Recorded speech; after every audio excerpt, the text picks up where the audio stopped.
Good morning, Mr. Shola. Good morning, sir. How are you today?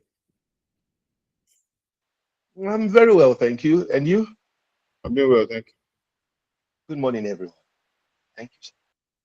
So, Mr. Shola and everyone listening to me, please do well if you want to post the meeting invite on your status. Rainy day is not a secret cult.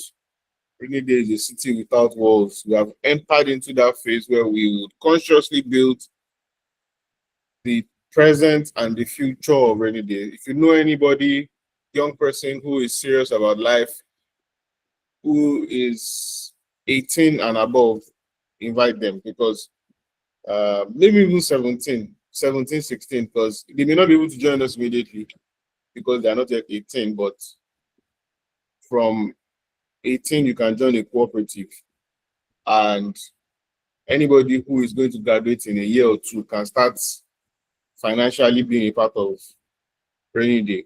However, as we have learned, many institutions in this country are going to go, go out of function because the people who run those institutions are already in their 60s.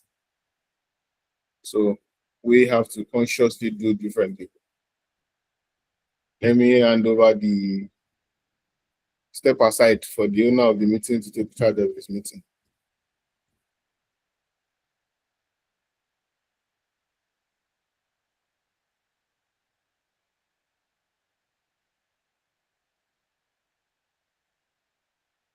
All right. Good morning, everyone. Sure we're all eh, having a wonderful weekend so far. The first 8 hours of the weekend. Um, I'd share the agenda for today's meeting with us on the WhatsApp group right away, and um, would just follow along. All right, so I've shared the minutes of I say minutes. I've shared the agenda for this morning's meeting with us on our WhatsApp group right now. So I'd like us to all um engage, and like the president has said, let's send invitations out to everyone. Our rule remains. I want to start with that before we go into the main meeting. Please, if there's no one here who is supposed to be in this meeting and is not in the meeting and is not taking a permission from us orally or by any means, the person would is obviously not expected here. So, I mean, we would be. I mean, we've already begun to take action on that. I'm sure some of you are aware of that. So let's work to keep the room as one. All right. So I think we've given a number of us sufficient time and chance and opportunity to join. So let someone please just take us with a prayer, an opening prayer, and then we adopt the minutes of the last meeting. So please let someone volunteer, lead us in an opening prayer, and then adoption of the minutes of our last meeting. Thank you.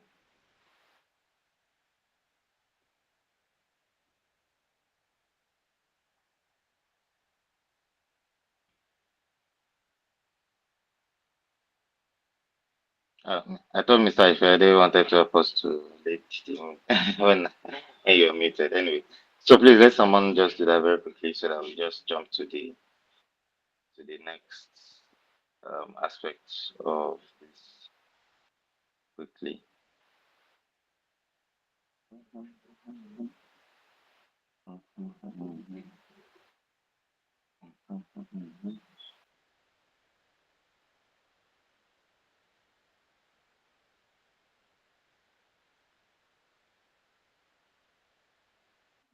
Hello. Please, can we confirm that you heard me? It's like we didn't hear me. Or, just can we confirm that you're hearing me? Can anyone confirm that they hear me? So I'll be sure that people can hear me. Or maybe I have to reconnect. Good morning. We can hear. I can hear you. Okay, you can. Oh, okay, okay. Thank you, thank you. Please, anyone who heard should take the meeting. Let's get past this and move to the meat of the matter. Yeah, because we have quite, as you can see, that's why we share this thing. There are quite a number of things to talk about, and so let's get into them and make progress. Thank you.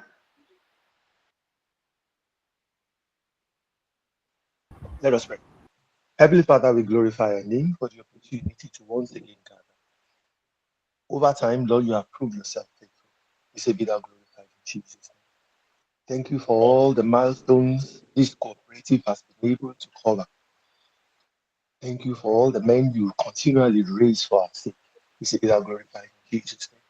We thank you for the future ahead of us because we know you have gone ahead of us to make things smooth. As we're having today's meeting, we once again hand our faith in your hand. Amen. Take charge, give us direction. Grant us speed, grant us direction in the name of Jesus. For everyone partnering with Amen. Rainyday Cooperative, we declare, Lord, that you will increase on all sides in Jesus' name. When you are lifted, oh Lord, you will draw men to you. We lift you up in the Rainyday Cooperative, and we declare that men are drawn, quality men, women, quality individuals are drawn to this cooperative in the name of Jesus. At the end of the day, Amen. all the glory in Jesus' name. Amen.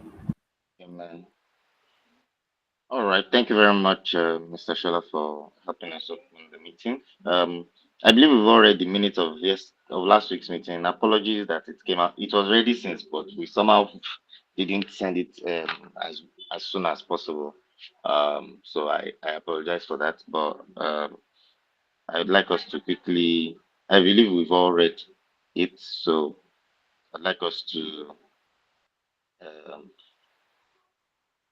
make corrections if there's any correction to be made. If there's none, let's just adopt the minutes of last month's meeting.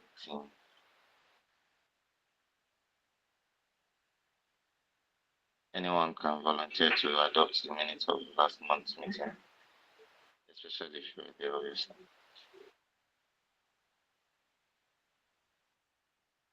Good morning, everybody. My name is Adesanya Motomoa. I move to adopt the last minute of the last month's meeting. Thank you. All right, thank you very much, sir. So, any seconder, please.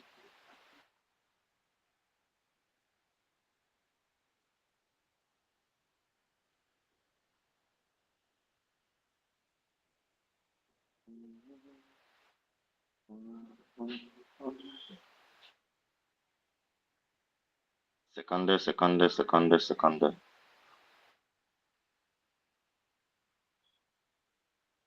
Good morning, everyone. My name is Ifeadi, and I second the movement. All right, thank you very much for that.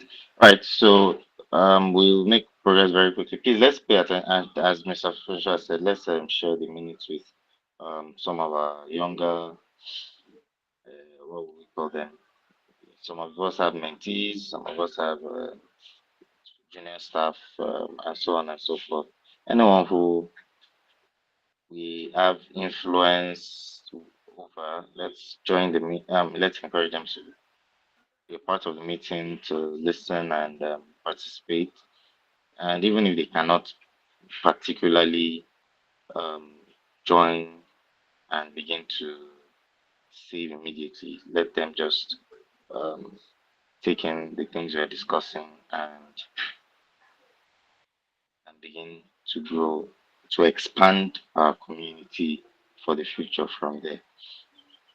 All right, so having said that, we'll have the welcome address of the president of the cooperative, and then we'll talk about myself and the president will talk about some of the critical updates with the farm, with the Lagos housing program, um, the weekly live sessions which we hold, and other and there'll be a very special session with Mr. Shola on MREEF and the banking, the housing mortgage solutions that the government of Nigeria is currently providing. Um, so yeah, it's a packed meeting this morning, and I'd like us to share that light with as many persons as possible. We'll also be sharing the minutes of this meeting. I mean the recording of this meeting with on YouTube. So as you know, we have a YouTube channel, and we expect us to also engage it actively um, as we proceed. All right, thank you very much. So, Mr. President, over to you, sir. Good morning, everyone. Thank you, Mr. Jensek. It's a pleasure to be here. And it's every meeting that we hold is a step in the right direction. I mean that because many of us started this when it was just an idea, and we have become an institution in our own very rights. As I said earlier, we are not a cult. We are a city without walls. We are borderless. As I speak this morning, I have persons amongst us. Thank you very much, Ms. Ade Makinde. Thank you for welcoming us to March. It's indeed a time to be grateful to see the third month in the year. Part of why we have decided that everybody should consciously invite younger people, one, then you can share it on your status, share this meeting link, it's in our group, share it on your status so that people who have been curious about the things that we do at Rainyday will join, is because I am aware that two organizations, at least two, are going to, are probably going to go extinct if they don't do something about it, because the average age in one of them is 70 years old. I mean, look at the structure of Nigeria. Nigeria is a young country. So if your organization is 70 years old, it means that that organization is going to be wiped off in no time. I know it's easy to say, but we are young now. Every person who is old today was once young. And for the one that you know about, I was recently appointed an ex-officio for the youth wing of LASCOFED. LASCOFED is the Lagos wing, is the Lagos Cooperative Federation. In simple terms, LASCOFED is all the cooperatives in Lagos coming together for accountability, for solidarity, and for governance. So LASCOFED is responsible for organizing all cooperatives in Lagos, because every cooperative, like Rainyday, is part of a multi-coup union at the local government level. And then the multi-coup unions at the local government level are also under an umbrella body called LASCOFED at the state level, and it applies across every state of Nigeria. So the LASCOFED board of directors, the leadership, felt that the youth were not actively being involved in decision making. And that also came from my own engagements with them on two occasions. One at the leadership retreat that was held in August, where I asked openly, I said, how many of the people here are less than 40? We were probably less than 10 at the time in that meeting, which was maybe 10 people. So there they were talking about sustainability. I said, so this organization as it sits today is not sustainable. Luckily, the executive secretary of LASCOFED was there, and she took it seriously, because I now started asking questions about how they can make forward-looking decisions when most of them are already in their 50s and 60s. That led to us being invited, as you know, to the Lagos State retreat in December. I was invited as a panelist on number one, digital technology, because we are a digital heavy cooperative, and youth participation. I crossed the youth on the youth milestone 2 years ago. So they see me as somebody who is still close to the youth, but now closer to the adults, quote unquote. So again, I ran that same survey in that meeting of about 350 people. I asked them again, how many people here are less than 40? Trust me, there were about 10 people again, maybe or 12. That's even worse, 3%.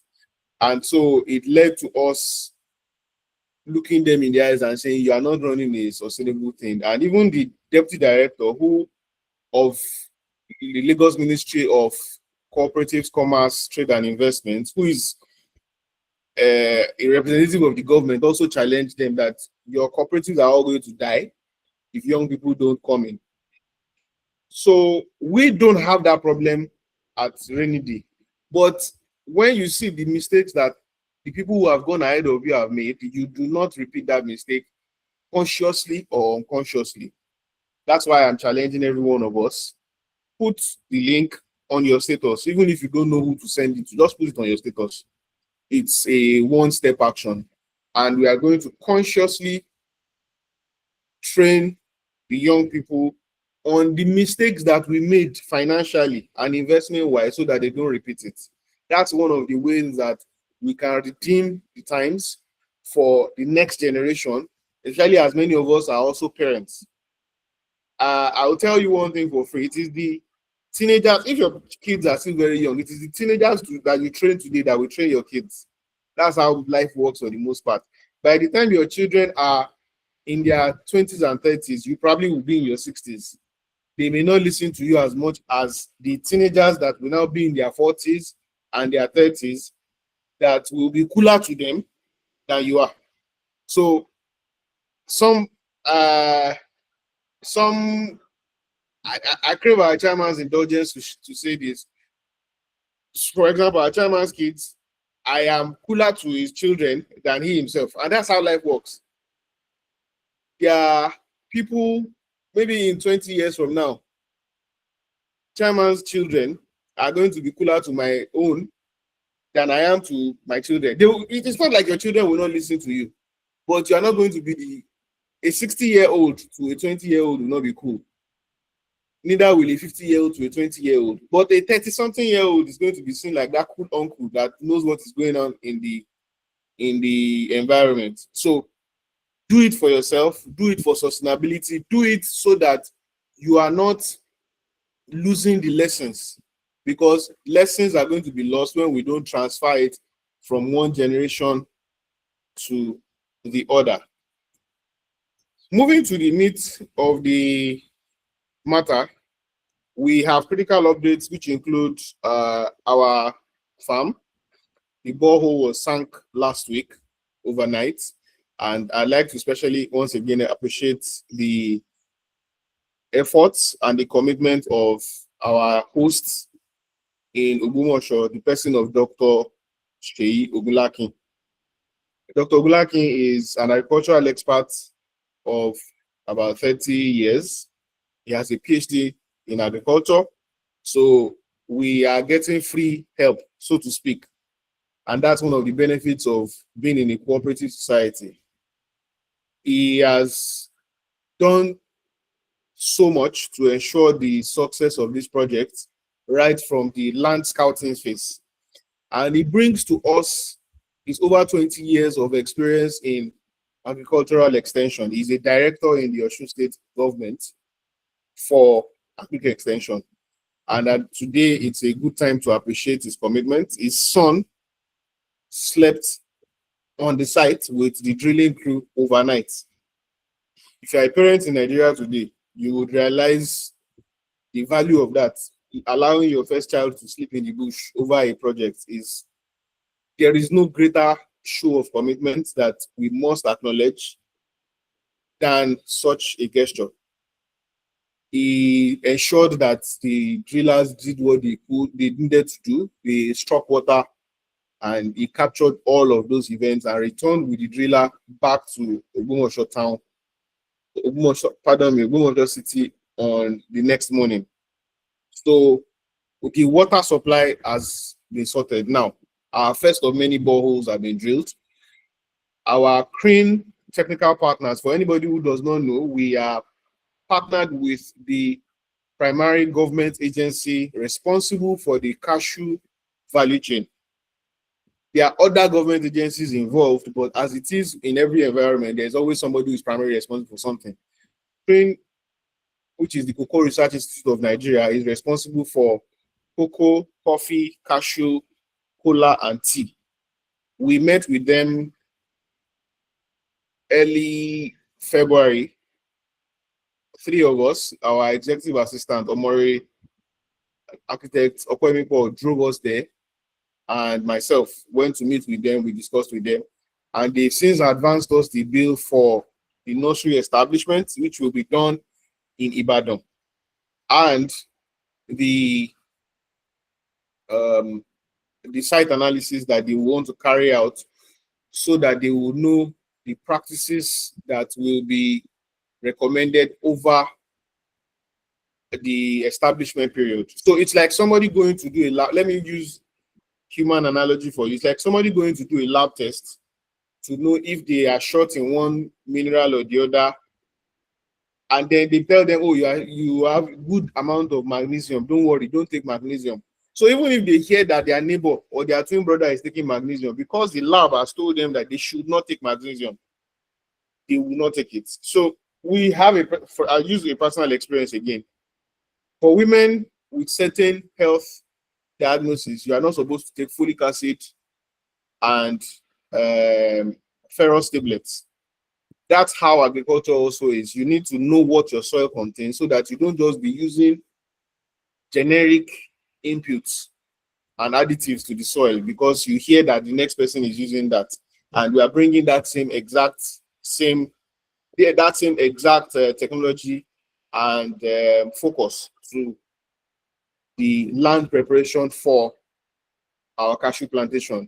They would also be establishing the nursery in Ibadan, and as part of our conversations, we are bringing some of the functions, for value chain functions, to our plantation as we develop, such that we are able to collaborate with them for more impact in the Ogbomoso environment. So Crane is supposed to have been there this week, but for various administrative bottlenecks, they will be there on Monday. And after which the nursery establishment will begin. And we are marking it with the weather forecast to resume transfer and transplanting by June. Those are the key updates on that. In terms of critical updates, for the Lagos Housing Program, we have the Lekki project. It's going on. We have circulated the investment circular for it. You can inform your friends about it, but they have to become Rainyday members to participate. If you have anybody who has registered and filled their details online, then they can proceed to just make the investment to our First Bank account, and then we would apply it to the project and they would get their ROI as stipulated in the pitch deck. If you have not gotten the pitch deck, it means you are probably a new person, because every member has the email that has been circulated to them. For our weekly live sessions, we have done 4 sessions in February, and we have done the first session in March, talking about Real Estate 101. And it is on that note that we have shared essential things to be done when you want to invest in land in almost anywhere in Nigeria. The overriding concepts are basically the same. You chart, you check for various factors before you go ahead and acquire land. If you have not been participating then you should do well to participate, because we consciously curate and invest in this program so that our members will have high quality information to even take private decisions. So in terms of in terms of the expertise to continue to buy Rainyday's land, we do not lack that. We have soldiers amongst us. Space Cube is the primary corporate partner to and the incubator for Rainyday Society. So we would always have that expertise at the corporate level. But we know that we also want you to prosper privately. And that's why we continue to hold these sessions. If we hold a session on tax, it is not because of myself. I've been filing taxes for the last 10 years, or the last 10 years now, 2016. So I do not need that information. You are the one who needs the information. And I'd like to see us participate in those sessions so that outsiders will not come and reap what you have sown. You are an equal owner of Rainy Day as much as I am. That's what the cooperative law says. Every member has one share. I have a share as president, a member 001, and you have a share as member 101 or member 201 or member 10,001. So as we organize these programs, ensure that you participate, ensure that you share it with other people who are looking for this information.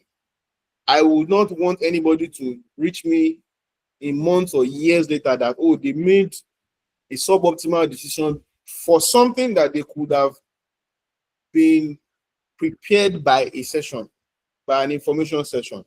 March is our month of compliance. We are going to be having a chairman from next week. He would speak on business compliance, because many people know that they need to start business or they want to invest in a business. They don't know the compliance steps to take.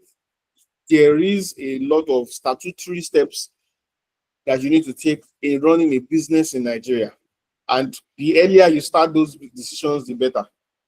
I can tell you that as an entrepreneur, a full-time entrepreneur of over 13 years, that every step that you take, that every day that counts that you don't take those steps, is compounding your woes in the future. And we are lucky that we have these resource persons as part of our cooperative or as friends of our cooperative. In the coming months, we would have explored other topics, including health and wellness. We would explore other topics, including marketing and other aspects of life. I would challenge you and encourage you that you do well to avail yourself. For other parts of the housing program, we are beginning work on a site that we've been offered at Shimawa. We've mentioned it before. We've spent some time doing due diligence about it, and we are going to begin work about it. We are not waiting for anybody. If you want to be part of it, join us. If you do not join, then you are not part of it, and you cannot say that you were not carried along, because one of the ethos of cooperatives is that we announce these things before we begin. Can we run it privately and not bring it to the cooperative? Yes, we have the resources, we have the relationships to get this done. But we established Rainy Day, and as president of Rainy Day, my primary responsibility is to bring you these opportunities so that we can all prosper together. It is when we prosper together that we can take on bigger projects, accomplish greater things, and like we said, fulfill our era of collective ambition. As I always remind us, the only time in the Bible where God had to intervene in the affairs of man was when people came together to say they wanted to do one thing.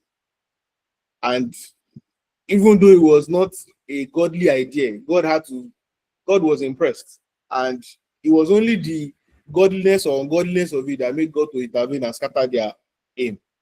So we trust for God's direction, that we'll continue to take on godly ideas, and so doing we would have great success. But we must exercise our free will to contribute to projects of the collective, so that the day that you have a project or that you are needing someone to, or the collective to go with you on a journey, you would I've built that relationship. So I know someone who has been a corporate person for the better part of her career. Then close to when she was going to turn 40, she decided to go into entrepreneurship. And when I see her social media posts, she's always crashing out every other week. I say, I did not know that entrepreneurship is hard like this. So I thought you people were having a nice time. If you people did not tell me, if you people told me, I would have not joined you. So I will tell you for free again. I've been in business, full-time business for 13 years. So there is nothing that improves your success as much as the network of people that you are in. It's not whether it's a fantastic idea or not. No, it's the quality of people, the distribution of capacities, the relationships that you have that determines your success for the most part in business, and timing, and lastly, God's help. So I encourage every one of us to participate.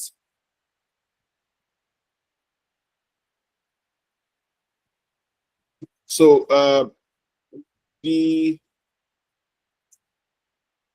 for the farm, we will proceed with establishment. We are preparing the documents to be sent out. I am not sure if our executive assistant has started sending out the allocation documents, but I'm aware he's working on them. And everybody who has finished paying for their lands will be getting it. We have is Mr. Yawi here?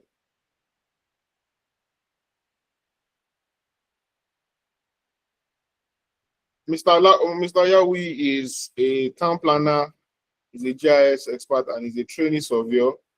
And he and his boss are the ones who have been working with us from the site acquisition stage until this moment. I am aware that they have been on site to do the block allocation, and which means block.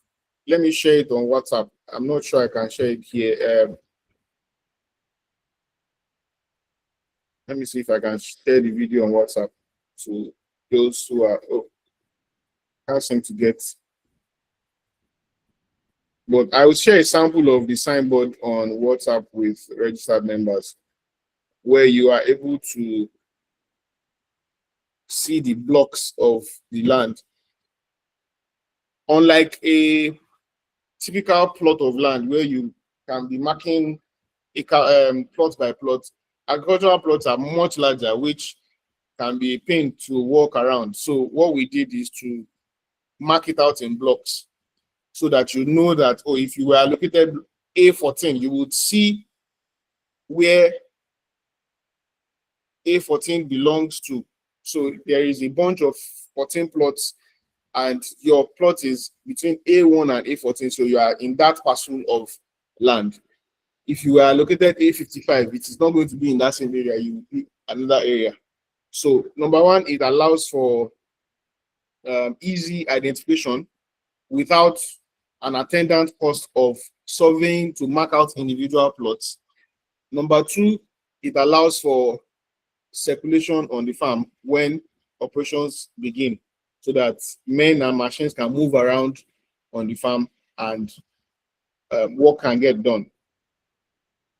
So in closing, for the Lagos Housing Program, we have set it up as a master program that will have projects under it, specific projects like the Lekki Housing Project, where if you know anybody who is in the market for such a high-end property, the selling price is about 600 million. You are free to bring them and you will get commission for the sale, even if you are not going to be an investor in the project, or if you are not at that financial band yet that you want to buy a 600 million property. For the Mowe project, we are in Shimawa project. We are going to that direction because land is cheaper relative to the island and even to the mainland like Agege, Ojodu. And we are believing from our research that the dwelling unit there will be better as family centric. How do I mean? 4 bedroom or 3 bedroom apartments are better built on the outskirts. I live in a 4 bedroom in Agege, and that was built 40 years ago when this area was still under development. You cannot find that kind of development in this area anymore. All the recent apartments that were built in this area are now 2 bedroom. So if you want to build 4 bedroom, 3 bedrooms, you need to step out of mainland. You need to go to the greater Lagos area, closer to Redeem Camp, so that you have a lot of space, about 200 square meters for people to build and build under, say 200 square meters to park their cars, drive their bicycle, and all whatnot. In doing so, you have gotten more value for your money. So let's say the houses are going to go for about 100 million. That 100 million, I assure you, will only get you maybe at best a 3 bedroom in Agege. If you go towards Alakpere, it will get you maybe a 2 bedroom. Bagada, a 2 bedroom for sure. But on the outskirts of Lagos, Shimawa, the area is just next to overlooking Redemption Camp. Our members have seen the video of the plot. It's just overlooking both the 3 kilometer auditorium and the older Redemption Camp. It's the road that passes in between them. The ability for you to have a 3 bedroom duplex is clear there, and then you can put in a facility like a swimming pool or a tennis court for anybody to enjoy. That's the goal for that project, and it's part of our overall goal of 1,000 homes in phase one in the Lagos environment, both island, mainland, and greater Lagos. Also, the furniture business is also under the housing program, because you cannot discuss furniture without housing. So we have decided that we would put it all together under one umbrella so that resources are effectively allocated at an operational level. And there will also be synergy of resources as the furniture business continues to expand with our distribution partner.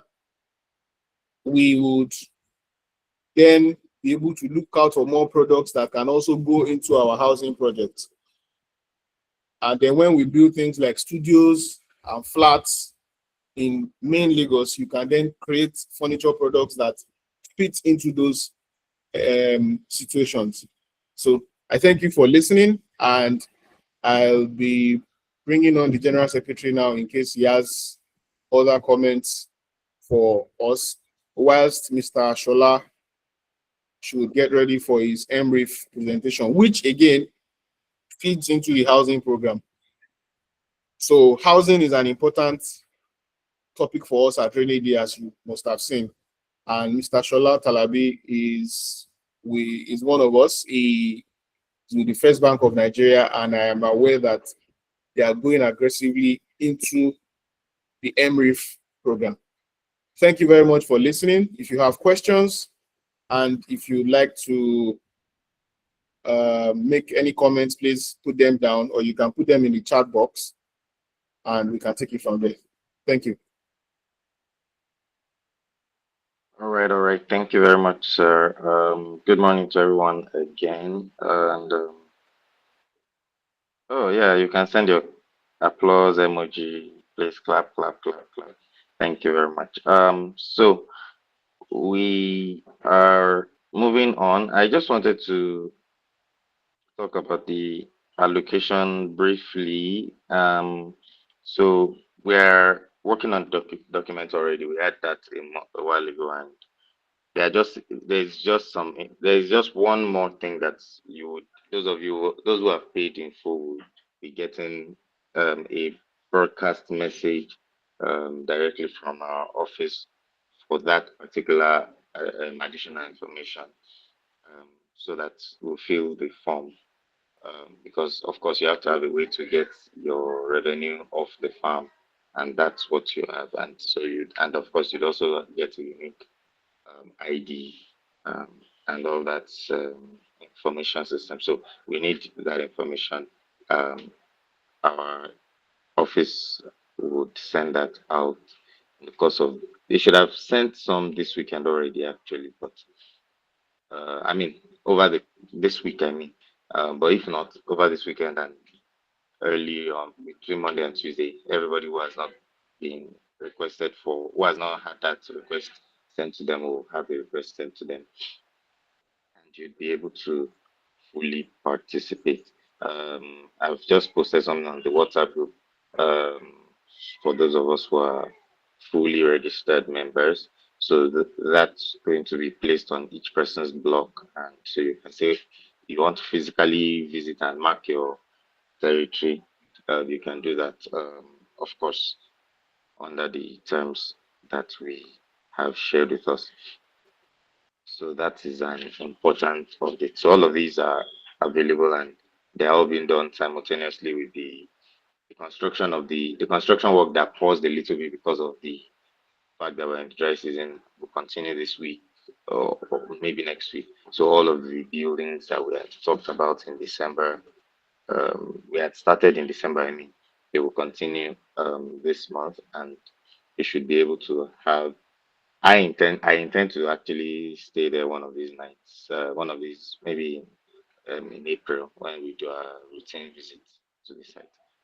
So the site should be ready and our resort would be going on simultaneously as the planting season approaches. So it's very good to mention that. It's also good to mention that to remind us. I know we're all aware, but sometimes we forget. That's why we're here to keep reminding us. There, um, so we have a couple of young members, new members. I believe you become new members because we are practicing what we've preached. A number of people here are not members. We will have proper welcome session for you. Just that we cannot share refreshments for you because the electronic meeting, but definitely we'll have something for you when we have a physical meeting, which we will be doing. Um, so for those of you who are new members who are who are not fully in the circle, we are one of the things we are going to be doing is excuse me one of the things you can do rather to benefit from the organization while you are building your finance, apart from the fact that we'll be sharing a lot of information that can help you um, to not make the same financial mistakes that others have made, is that you, for example, can you there's the should I call it the reward system or the agent? Let me just call it agency system where you register as an agent, and of course, any of the things you are going to be doing, selling and all of that, you can get a commission from that. So rather than you, in a case where you are not able to put a millionaire into Lagos housing program, for example, you can get a millionaire from someone else who you bring in to put that in. So anyway, all of those things are on our website, www.rainydaycoop.com. You see how to be an agent, you see the Lagos housing program, you see the Obomosho farm project, and every other project that is coming on. The weekly live sessions like present as such, you know about them. So we'll be having the special session with Mr. Shola now. Is there I didn't get any slides, but if there's any slide, I can forward that to Mr. I can forward that to Omar so that he can help us with it. But I think we can welcome Mr. Shola so that we don't take too much of our time. Okay, thank you so much, our secretary. My name is Shola, like rightly said. Um, I'm going to speak briefly on the federal government's MRIF program. What it simply means is Ministry of Finance Incorporated Real Estate Investment Fund. That fund is a once in a lifetime window of opportunity for people to own properties. How do we mean? In life, we normally are taught that there are three basic needs for every human. food, clothing, and shelter. But there is something that trumps all the three, and that is information. Without information about all these three, the process of getting them, the process of harnessing them, the process of even getting them in an even efficient manner could be jeopardized, it could be more expensive to get them. So that's why I'm here. Now, the MRIF offers a real opportunity to access mortgages with a single-digit interest, with repayment structured over 20 years, or how far the individual is from age 60. Meaning, if an individual is around 30, would be able to borrow and can spread the repayment over a 20-year period, meaning by age 50, you'll probably be out of the indebtedness. So if someone is 45, 46, it means the period of repayment to be slightly constrained. But be that as it may, we have an opportunity now to own properties, because in Nigeria as of today, there is no social security system. The family, the individual secures him or herself. A lot of our parents, the reason why things did not go south for us when we were young was because they had buildings, no matter how defective they were. There was shelter, no matter how defective. When you have a home, you can launch forth, you can get things done. So one of the reasons why this is significant is because the economic headwinds of the past 10 years has diminished the upper and the lower middle class. In fact, I can even say the middle class has more or less disappeared in the last 10 years. There was a time people could buy properties by themselves. There was a time people could build a house. And even in building, there are challenges with building. One, if you build and you buy a house in a new site, you cannot determine the quality of your neighbors. What that means in essence is that if you buy a house in somewhere in Shagamu, like what I did in my own time, I cannot determine the quality of my neighbors. It was after people began to spring up that we would go for landlords meetings, and then as someone is dragging it up, someone is dragging it down. There was a day I even had to blot out. It would have been better for me to buy a house in a real estate. What is all this nonsense? So when you have an estate where everybody's paying like 80 million, 50, 60 million, you know that your neighborhood is constrained or restricted to a certain level of society, and then you can get things done on time. So now, this also is because there is lower purchasing power. Currently in the economy, the baseline interest is around plus 30%. You can quote me, you can find out. Some go as high as 40, 50, 60% in some instances. So we have a situation where interest is high, meaning even if you're going to borrow, by the time you do the amortization chart and you borrow at a 30, 35, 36% interest rate, you won't be able to cope, and it will reduce the amount of money principal that you can get. So the federal government is saying 9.75% per annum. I will provide the fund, but I'll funnel it through financial institutions. Fortunately, my employer, First Bank, is one of those institutions that are partners in this program. Then there is also the poor availability of choice when it comes to where you want to have your property. And then we also have the issue of properties built with no off-taker. We have a lot of estates that are empty. Nobody is buying them because, like I said, the middle class has more or less disappeared in the scheme of things. So what the federal government is doing is providing value, allowing you to own property, allowing real estate companies to be able to sell all that they can sell. But I must sound a note here at this point that this is for complete buildings. If we have parcels of land that are duly documented, like you have a C of O, you have title deed that is government approved. What can happen is that if it's bare land, you can access, but it does not fall under this scheme. You would have to get maybe a construction finance in cases. So then there's also self-built homes, which also brings into question the issue of quality. Now, if it's already built, Rainyday is also cutting its teeth in the real estate industry presently, because of the Space Cube arm, the quality of buildings are good. So if you have a Rainyday that has built blocks of flats, you can confidently buy into such properties. Now, the other issue back then was the issue of equity contribution, because you need to show that you have some form of capability. It used to be between 20 to 30%. You have to deposit 20 to 30% out of the cost of acquiring the property. Federal government is saying, apart from interest of 9.75%, which is a far departure from 30 plus 30%, federal government is saying you can do 10%. Just do 10% equity and we are fine with you, and we spread the repayment for longer. Most banks will know, I'm not sure any commercial bank will give you mortgage for 20 years now. Most of what you find is 6 to 7, maximum 8 years. Even that 8 years, it's a long stretch. Everyone wants to get their money back on time. But now this is a Ministry of Finance initiative under the MRIF. You can do 20 years depending on how far you are from age 60. So then there is also the tenure of repayment, which is 20 years. It stretches. It will turn this scheme into like a rent to own sort of thing. Because at least if you borrow money, you will at least pay the principal. Worst case scenario, you pay the principal. Now the government is saying just do 9.75. So if we do the math, a lot of us who live, especially in highbrow areas of Lagos, where we pay millions in rental, by the time you stretch it and add a little bit, it might not be a bad idea to start thinking, can I buy a condo? Can I buy a single unit? Can I buy a 2-bedroom flat? I'll just inconvenience myself a little, and then what I'm paying in rent presently, I add just a little and I spread it, and I get to own my own property. So what are the steps? If you ask me, one of the steps is that you identify a property.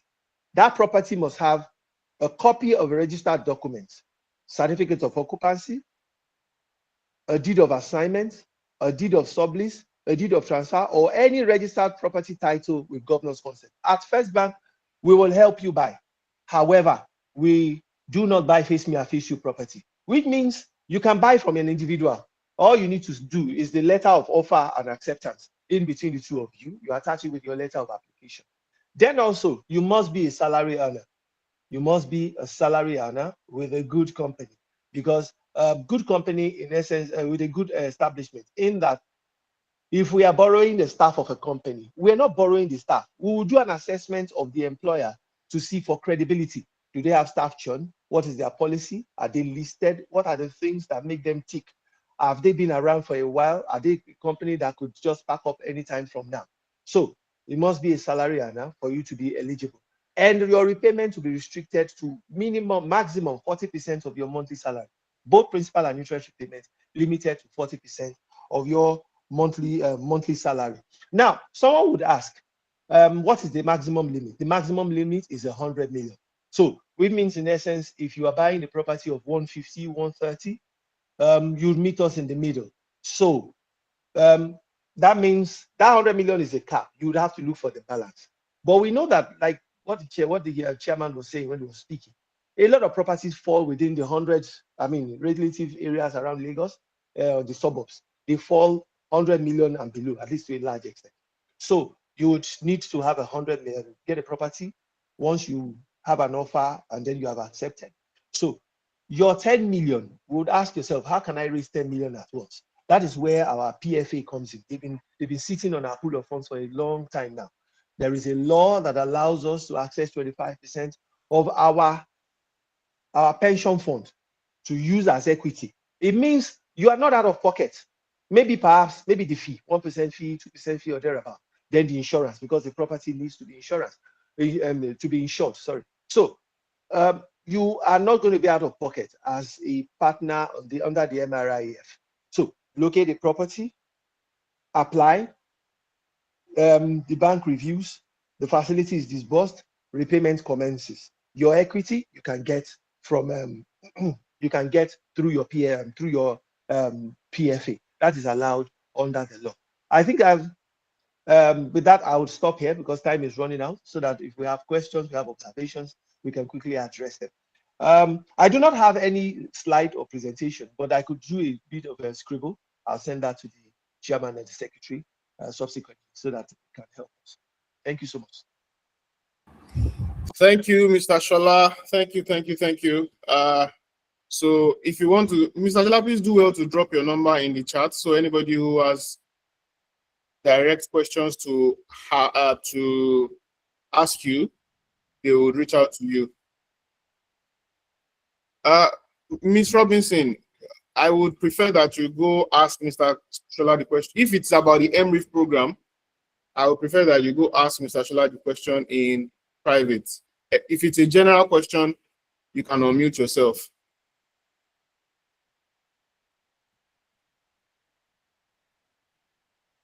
Okay, so I'd like to speak to, so yes, Mr. Shola's number is in the chat box. You can check it out.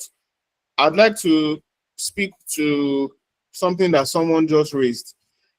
Some new people have joined the call following the chair's earlier request for people to invite others. If there is time, please can you give us a 2-minute intro into the cooperative and what it does and how things work? Thank you very much, Miss or Mrs. Alo. It's a pleasure to welcome everyone. We were going to get there after speaking about the many things that we had to update our members on. Good morning once again. If you are joining us for the first time, my name is Olufunsho Akinsonya. I am the president and, more importantly, member 001 of Rainyday Cooperative Society. We are regulated by Lagos state government, but we have members across the globe. As at this morning, I can see people joining us from the United States. I've seen people joining us from the UAE and several other parts of the world. And even in Nigeria, we have members scattered all over the country, including the FCT. So we are globally minded and we are borderless in thinking. We are a compliant cooperative in that we render our accounts as when due, and we comply with the Nigerian Cooperative Societies Act, which is the establishing law for cooperative societies in Nigeria, which is domesticated in Lagos under the Lagos State Cooperatives Law. I say this to say that there are specific expectations of cooperative societies and cooperative members. Number one is democracy. Number two is participation. You do not participate in a cooperative, you are not recognized. It's simple. It's simple as that. Cooperative thrives on participation, and that's what distinguishes a cooperative from other forms of business models or business participation and other legal entities. So cooperative is both a legal entity and it's also a business model. We have started our cooperative since 2023 from friends and acquaintances who felt the need to come together to pursue common objectives in complementary efforts with one another. So we had about 20, in line with the law, 20 founding members. Some of them are on this call, including our supervisory chairman and our number one legal advisor, the person of Mrs. Pamela Ebo, and several other persons, including the general secretary and my humble self. We established the cooperative first with the thinking that we can invest in durable assets that continue to beat inflation, which is the number one enemy of wealth gathering, and in the Nigerian context, devaluation. We therefore started to save in USD first, and we still run our USD savings program till now. Excuse me, because we have found out that the Nigerian economy over time halves the value of the naira every 5 years. If you look at it historically, every 5 years, the value of the naira halves. And so over the last 10 years, we have lost about 80% of the value of the naira. So if all you did was to save in USD in 2015, you would probably be better off than many other investment asset classes, especially non-active investment asset classes, I mean passive investments. And so we started that, and that investment is managed by Cardinal Stone. Cardinal Stone is the leading independent asset management company in Nigeria, and we have direct relationships with their leadership, and they prepared a special fund structure for us that will last us for at least the next 10 years. So even as we grow and our savings group, we have already sat down with them as at 2024 to structure what the fund will look like over the next 10 years. And that's one of the benefits of being in a cooperative. The things that we have done in private, we are bringing it to a higher level with oversight by the government without the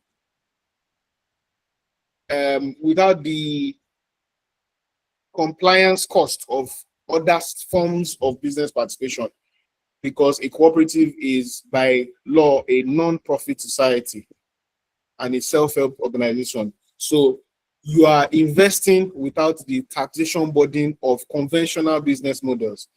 That's why, even as educated as all of us are and exposed as all of us are, we have recognized that this is the best way. Sometimes, after you have gone round and round in circles, you realize that this very thing that your parents used to do, your grandparents used to do, that you raised your nose at, is the only way for you to go forward. And that's why we formed Rainyday at the beginning. Since then, we have looked into various opportunities, including especially in the real estate, because it forms one of the easiest, quote unquote, easiest, because it has its own tricks and it has its own methodologies. We have looked at a lot of opportunities that are real estate based, which led us to the formation of our cashew plantation in Ogbomoso. The cashew plantation also formed a special purpose vehicle, which is responsible for the day-to-day management of the farm, and will continue to be the one that contracts with vendors, employees, consultants, and all whatnot, separating the operations from the cooperative itself. So we continue to apply these insights from people like our lawyers who are on this call, who continue to share their experience. So I know Mrs. Pamela's firm, it's a tier 1 law firm, and if you were going to reach out to her today to get legal advice officially, you would have to pay lots of money. But we are blessed to have people like her on our cooperative, and ourselves and our wonderful team continue to guide us in structuring our investments in compliance with the laws of Nigeria and for the benefit of our members. So the cashew investments is under the Rainyday Ogbomoso Cashew Farm Limited. That is a standalone investment, and we have also now gone into the housing program, which is coming on the back of the furniture investment. The furniture investment, which is like so this is the third thing that we are doing, is something we started because of our interest in furniture. Early last year, we made some fixed income investments in one of our members, and she in turn produces furniture. She manufactures furniture in Lagos, and she's quite experienced at it. She has over 30 years of experience, and she distributes it via a leading retail company called Just Right. Recently, and this is public information, Just Right closed a $15 million investment for working capital to expand across Nigeria. And we are doubling down with her and with Just Right to fill those new branches and the old branches with inventory. So we are able to put money in that and also get our good returns. Those who invested last year are already getting their returns, and there are quite a number of them on this call. And I also personally invested in it, so I cannot be a signboard in this life. So those are three major pathways that we are focused on at the moment. Once again, the USD investment managed by Cardinal Stone Asset Management, the housing program, which now encompasses the Lekki project, the Shimawa project, and the housing program, and the Rainyday Ogbomoso Cashew Farm. Those are the three investments that we have. If you have specific questions about them, feel free to drop them in the comment box and we will take it up from there. In terms of accountability, we are very accountable. Nobody here, born of man, has ever paid anything into anybody's accounts. Every transaction goes directly either through our Paystack powered online portal or directly by transfer for large sums and for regulatory due diligence to the cooperative's bank accounts. And we have rendered our accounts for 2025.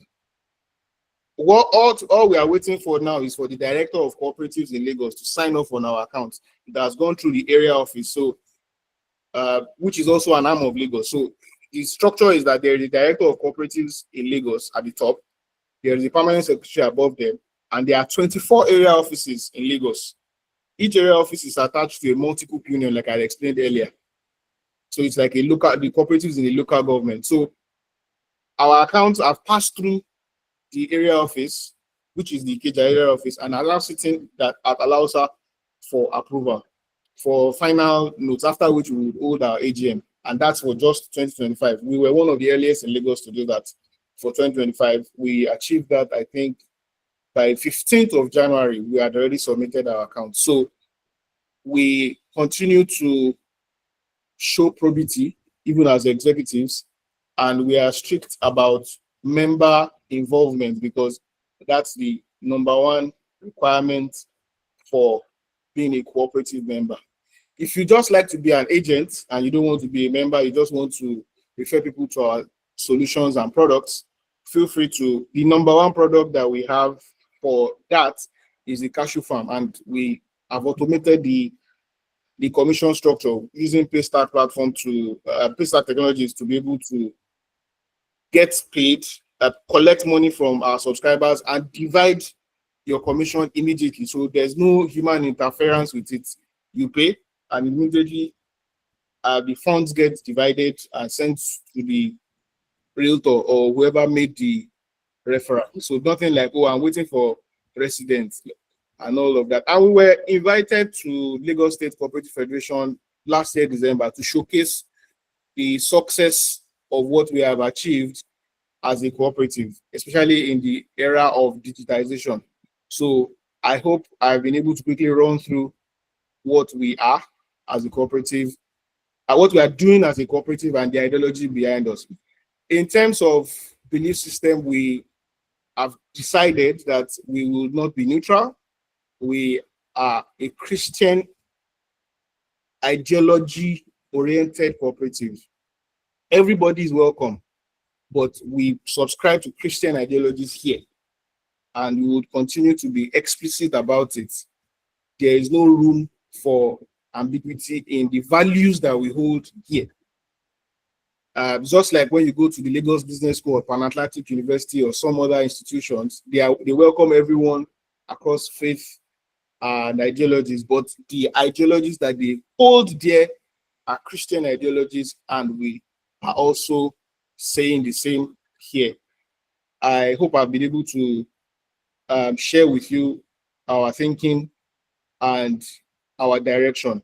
We'll continue to have projects under the Lagos Housing Program, which is meant to, number one, create an asset class for people to invest in real estate without direct exposure to real estate in terms of the Lagos Housing Program. Number two, create assets that people can own. It is known globally, even in the US and all of the developed markets, that for most families, their number one investment is their house that they live in, or maybe one or two others that they own. So we have decided to take the Lagos Housing Program seriously in terms of what we are building into the future.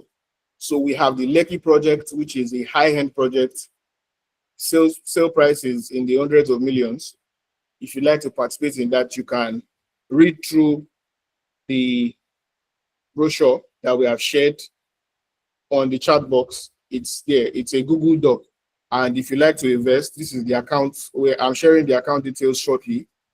You also like to know that Mr. Ashola, who spoke with you earlier, is the one coordinating the is overseeing the accounts. So the accounts are domiciled in First Bank, ensuring that at least one member of the cooperative who is a professional also has an oversight on the financials of the cooperative. So as money is going in and money is coming out, Mr. Shola and other members and other experts can see it. So this is not a hush-hush affair. I've shared the account details for the Lagos Housing Program with you. You can go ahead to make your commitments, and then you can inform us after you have made the transfer if you would like, relative to the investment parameters that has been shared with you. I think I have done some justice to the matter at hand, and would like us to move to other issues at hand before we open the floor for questions.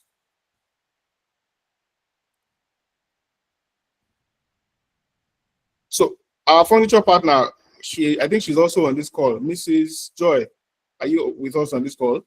I'd like us to also hear her speak on the progress that is being experienced with the furniture business. Miss or Mrs. K. Allo, I hope I have done well to answer your questions.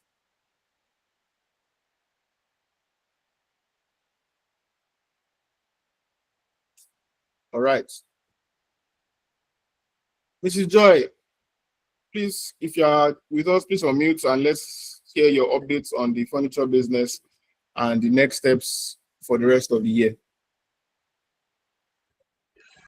Good morning, everyone. Thank you, President, for the brief intro. Okay, so on the furniture that we're doing with Just Right stores, as of today, they have 39 branches in Southwest Nigeria, and we've been able to establish, at our last week, 15 branches. So we still have like over 20 branches to go. And we've also been able to secure the furniture for the stores, for every new store that they are opening now. Then they've commissioned us to be the ones to supply all the furniture that they will use in their stores. That's the office desk, the pallet rack, everything, the changing room, and everything that has to do with furniture for the store, for the new branches that they are opening. And I know that they're opening another 25 this year from my information that they're giving me. And we've only done 2 this year out of 25. So we're still going to open 23 more before the end of the year. So I think that's a new development, which is a good one for us. It means that, as they're growing, we are also growing, and we also have room to, establish our products in their stores. So that's the brief. I hope it's okay, President. I'm at a site. Actually, I'm at a site now, so I'm just trying to take your call because of noise. Yeah. All right. Thank you very much. So you have heard from her. I've shared the link for Just Right's expansion program. So this is not a local affair. And one of us also, how do I say this? The expansion program is a global affair. It was funded by the World Bank. The IFC is the private sector lending arm of the World Bank. So this is not child's play. Whether we are there or not there, the expansion will happen. The question is, whether you are there, because I am there already. Whether you are there or you are not there, the expansion will happen. The question is whether you are serious enough to invest in something that is right in front of you and is open for you. Like we said, all of the funds are going to be domiciled in First Bank, and the account details shared earlier is First Bank of Nigeria PLC. Let me see if I can delete it. Okay, I will reshare the account number.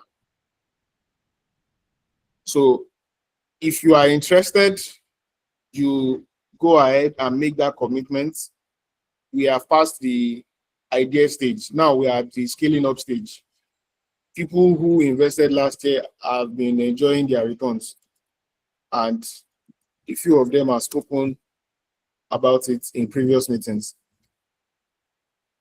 So, in terms of growth, we look forward to making more fixed income commitments with this business, and we look forward to scaling up further, which would include equity position as a collective in this business and growing into other retail outlets. So we have the Ibanos of this world, the um, we have the Gendors, we have other shops and stores scattered all over the country that have significant retail presence that we would leverage on their relationship, and they would also leverage on the manufacturing excellence and the expertise that is domiciled in that furniture business. So we are taking forward, this is scale up in business language. We are taking an opportunity that's already been proven, and we are putting more resources around it. We have some of our members, I don't know if Miss Ayone is on this call. She's an interior an industrial designer by training. She's a marketing expert. We have people like them who have brought in their training to also drive the business forward. So everybody is pitching their tent to something that already works to scale it up. Same thing we are doing in the housing project, with the Lekki project, with the Shimawa project. We are all bringing up our expertise apart from money, because money itself alone does not make an investment. That you throw cash at something does not make it a great business. It is skills, it is relationships, it is, of course, cash and good timing, policy, and all that that makes a business work. Why is it a good timing for all of this investment? Number one, there is gross and grave shortage of housing in Lagos. So you cannot have this conversation about growth, about $1 trillion economy or whatever without people having houses to live in. You are not serious if you want to seriously talk about economic growth and you don't have housing there, because Maslow's hierarchy of needs states that housing, food, and sleep are essentials.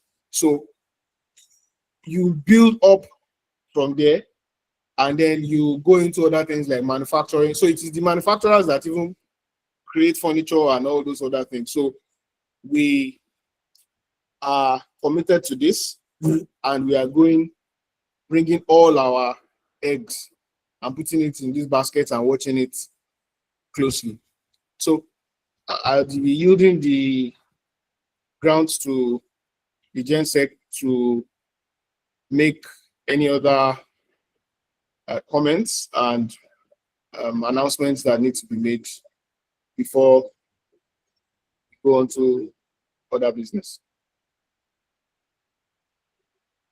Okay, thank you very much. There's no particular announcement, other than, of course, we'll welcome our first, let's call them first timers. I wish this was TikTok. I'd have used the shekere to welcome everybody.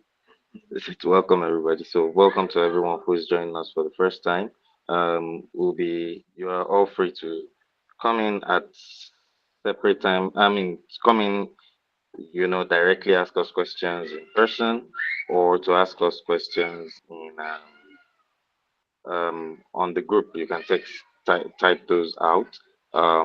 We've already given you a brief introduction about what Rainyday Cooperative Society is um, about, and we are happy to have you as we grow.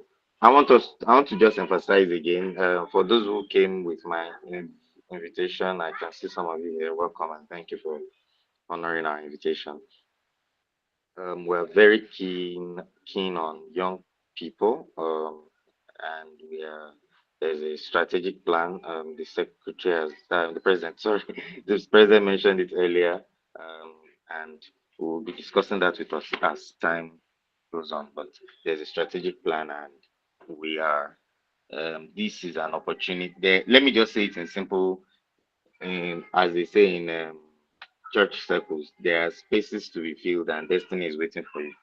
So there are literal spaces to be occupied in the cooperative world, in Lagos and other parts of Nigeria. I know I have two people from Abuja here. I can't see if Samson is still here. Two students from the University of Abuja and so forth. So yes, there's space for you, and you don't have to move down to Lagos wherever you are. Um, and that's what we're trying to actively pursue. So it's not there's no assumption um, in that. There is no other announcements. The allocation we've talked about already. You get your. Some of us will start getting our allocation. A couple of them are ready. So once we get the last detail, we email to you, and we will have a physical day, maybe at the end of March or even early April, so that we can all physically allocate for those who want to join in. Our accommodation in Agbomoso should be ready by then. And so we'll just show you your lot, and of course, we begin the slashing and burning of the farm and get ready for actual planting in May. So those are the critical updates for now. Is there any other business that we need to discuss with with the members? If there is, if anyone has any subject, any of our members have any subject you want us to discuss, please indicate. Mr. Fale, thank you for joining. Ms. Chiamaka, Ruth, thank you for joining. And, Ebube, if I didn't mention you, I'm sorry, but thank you all for joining. So please, if you have for the general members of the cooperative, for registered members, I mean, if you have any issues you'd like us to discuss, please let me know so that we can quickly trash them out now. If Also to the new members, if you have any question. Okay, Mr. Phillips Emmanuel, go ahead, please. Hello, good morning, Good morning. everyone. Good morning. Yeah, thanks for the opportunity of joining you. Hello. We can hear you. Yes. Go ahead, please. Proceed, sir. Please, when I went through the bronchial sent to me, I was confused about an English word used, the passive owner of the land over a period. Why was it? I mean, I don't know. Why is it going to be passive? Why? Because I was asking the question, why is it not going to be an outright ownership? Why is it passive over years? Okay. Yeah. Okay, thank you very much. I reckon that you are talking about the cashew investment, right? Yes, yeah. Okay, so let's start from the background. The premise of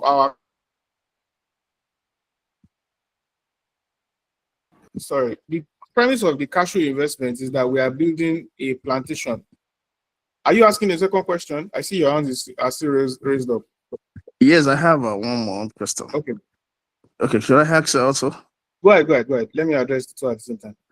Okay, is it only cashew investments you foot? What about the normal business world? Perhaps PO or partnership in the businesses, and I don't know if it is worth it since it is a cooperative. I don't know how. So Okay. Yeah. All right. So so I'll address the two one after the other. So to speak directly for the cashew, we want to build a plantation. You do not build a plantation by asking everybody to come and be owning their plots. That means you have failed from day one. So if you look at any plantation all over the world, whether it's even in let's even restrict it to Nigeria. Let's not even go to Malaysia because those ones are on a bigger level that we are.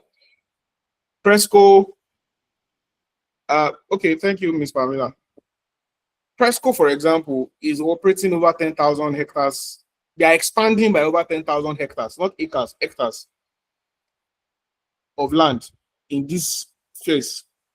So we decided to build a cashew plantation. Let's start from that premise.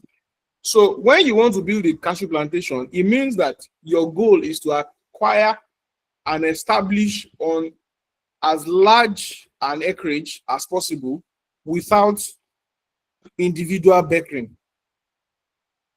How do I mean? There is no, oh, this is my plot, this is my land. If you want to buy land that you will own for personal use, that's a different issue entirely. We're happy to guide you on that. We have the expertise. Space Cube has the expertise. Our lawyers are here. We have the expertise to internally guide you on that. But that is counterproductive for the purpose of establishing a cashew plantation. The big boys do not talk to small players. How do I mean? So when you are going to sell your cashew to an Olam, an Ofi, or to a Cargill, you better be big, or you have to sell to some middleman who then collects it and take it from me. So what we did is to ensure that everybody has an acre, which we issue allocation documents on, but you cannot go there and say this is my land, because it is not useful for the purpose. The purpose of that land is not for you to go and stand there and say it is your land. The purpose is to grow cashew together, have the employees and the consultants and the vendors and technical partners come there and manage it as a whole, as a plantation, reap the reward at scale. There's something they call economies of scale. I'm sure all of us did economics in school, that the bigger you operate, the better your reward and the unit economics of it.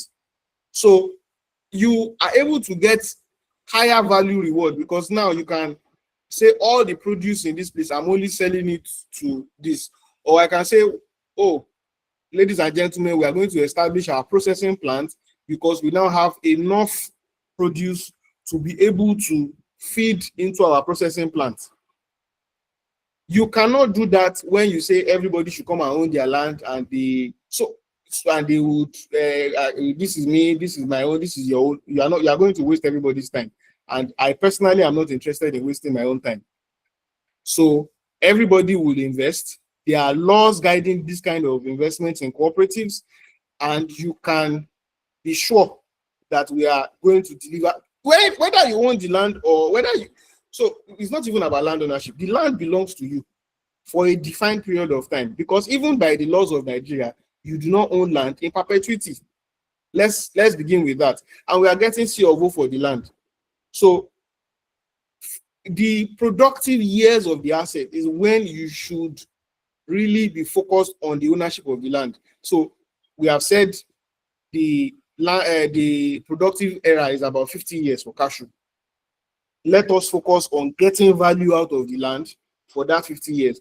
In another 50 years,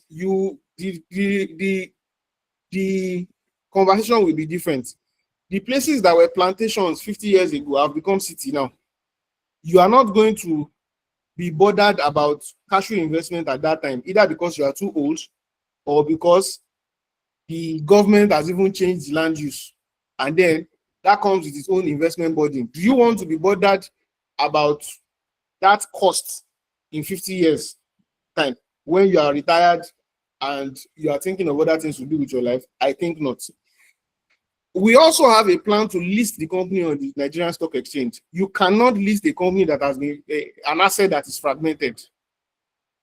So if you want to get into the big league, you have to forsake short-term pleasures of, oh, I own a land, to long-term objectives of, I own a land, but it is part of a collective asset. So even the real estate companies that are offering people land ownership, even the real estate companies that are offering palm investment and all of that, many of them are eventually going back to people to say, let's buy it back from you. Because they know that you cannot. I know several of them. I don't want to mention anybody's name, but all of them, they are going back to the people and say, let's buy it back, and so that we can use it for something else. The point is that it is better that we admit that it is not a sustainable strategy for plantation, for everybody to own fragmented lands. And that's why Nigerians are often poor, because of the small leverage. They don't even have leverage for the most part. It is when you have a large farm that you can negotiate with a global cashew processor and get the best of price. If you have a small farm, they will just buy it for peanuts.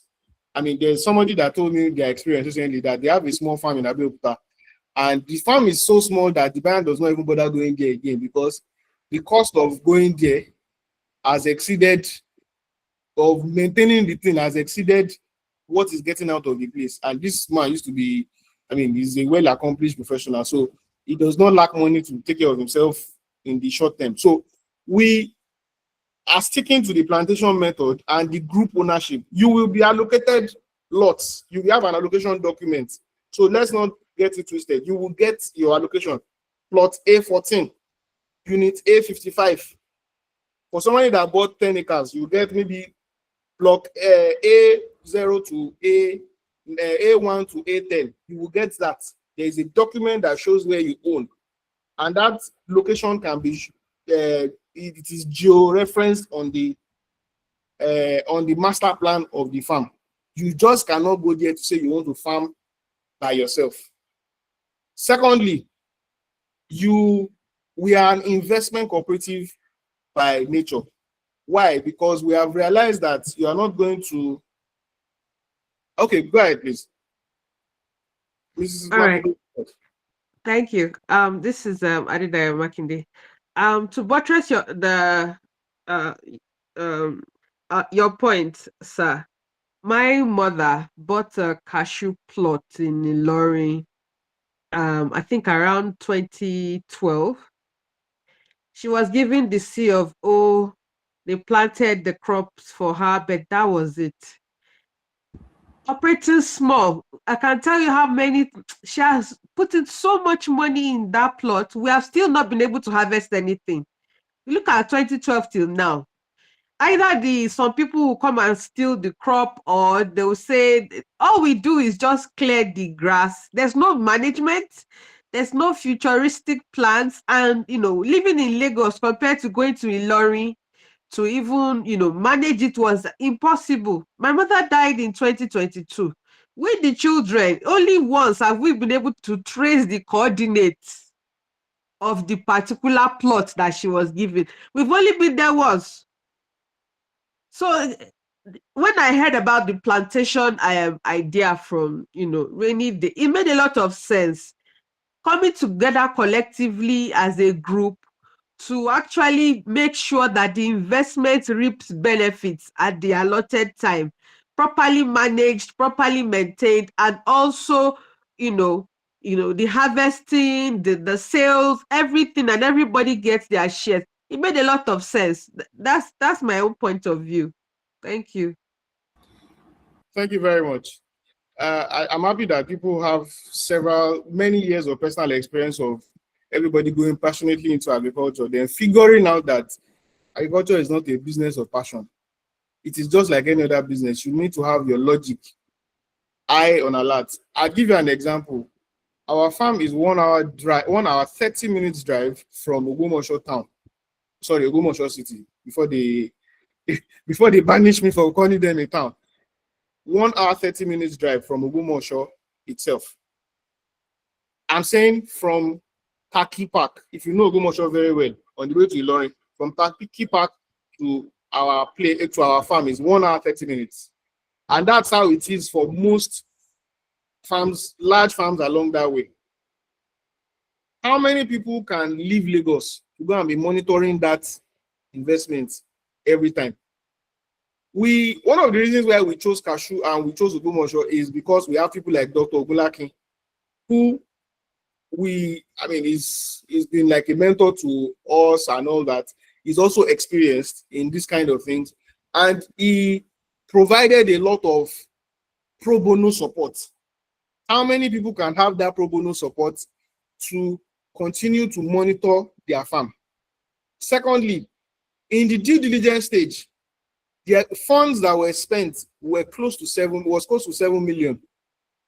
How many people will have that? That's just due diligence. When it is time for management, all the investment that is required to So I have been to Ibadan to go and sit down with Crane to plot our progress for the next 5 years. How many individuals can do that? When it is post-planting, when you need to secure your assets, how do you secure the harvest from the field if you want to do it individually? So that's, I hope I have explained to everybody on this call why it is not a sustainable idea and why we are not going to do that. I'm not going to waste my time by entertaining something that I know will not work. Because people have asked me over this question over and over again, and I'm explaining this to put it to rest. It's not going to work. There are so many farms that I pass through every time we go to the farm. Sorry, Oyawi. I'm sorry, TPL Oyawi, are you here? Please unmute yourself. The gentleman has invested a lot of his resources traveling from Ogbomoso to, because he travel from Ogbomoso to our farm, average of 2-3 times every week. If you do not have that resource, then you are set up for failure. TPL, please. Yes. Good morning, everyone. Good morning. Yes, sir. Yes, sir. So, just like you said, it's not easy to be run as a private entity because it's a plantation, and for you to travel from Taki Park to the plantation, to the farm, the Rainy Farm Limited, it takes a lot of time. You need to get a good car in good condition. Although the road to Babeku junction is good, but once you branch at Babeku, to get to Alashakwa, where the subject site is, the road the road is not very good. So to me, I don't see it being a good option to run it privately because you have to, just like the person that chipped in said now, that they are unable to harvest because when you're talking about cashew plantation, there are people that encroach, there are people that trespass just to probably steal the seeds. Sometimes some nomadic farmer, I mean the Fulani, if a farm is not properly managed, they sometimes they take their eggs here to consume the cashew. They are not only consuming the cashew, they are consuming the cashew because they want to get the seed. When they get to their station, those with edge, and we've seen some situations whereby the cattle will eventually formate the seed and they will take it to where they want to sell it. So it is better to run these investments as a cooperative, as a single unit, than you saying you want to run it privately. Because if I will be honest with you, it's not something easy, and eventually you may not appreciate that initiative. You'll be once you subscribe, you'll be allocated a lot, but what you'll be getting at a certain period of time, as the president has said, will be the ROI over time. But to the running of the business, the running of the plantation as a whole will be run by the cooperative, and that um, takes off a kind of burden of you traveling. I don't know where you are currently based. You traveling over, and if I'll be honest with you, it's not easy commuting, navigating from Ogbomoso city to down to the farm. So we have to put, I want to believe the cooperative, we have to employ some people that will be on ground 247. So I think that explains it. And I think I will just have to let the president continue. Thank you very much. Thank you very much, Mr. Ayawi. So Mr. Ayawi is the one who did. Please help us mute yourself. Okay, sir. Okay. Mr. Ayawi, because we are getting to the end of the meeting and we have really spent a lot of time on our AOBs. Mr. Ayawi is a TPL, is a town planner, and is a training surveyor and is a GIS expert. Right from site acquisition, he has been traveling to the farm for us. He is the one who did all of the initial site analysis for us to be able to make a purchase decision on that farm, aside from the legal aspect.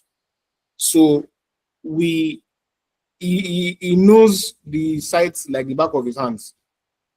To when you start to harvest, the real risk that you run, even if nobody disturbs you at the planting stage, when you start to harvest, if your farm is not sizable enough, you will not have adequate revenue to be able to sustain the security cost of maintaining a plantation.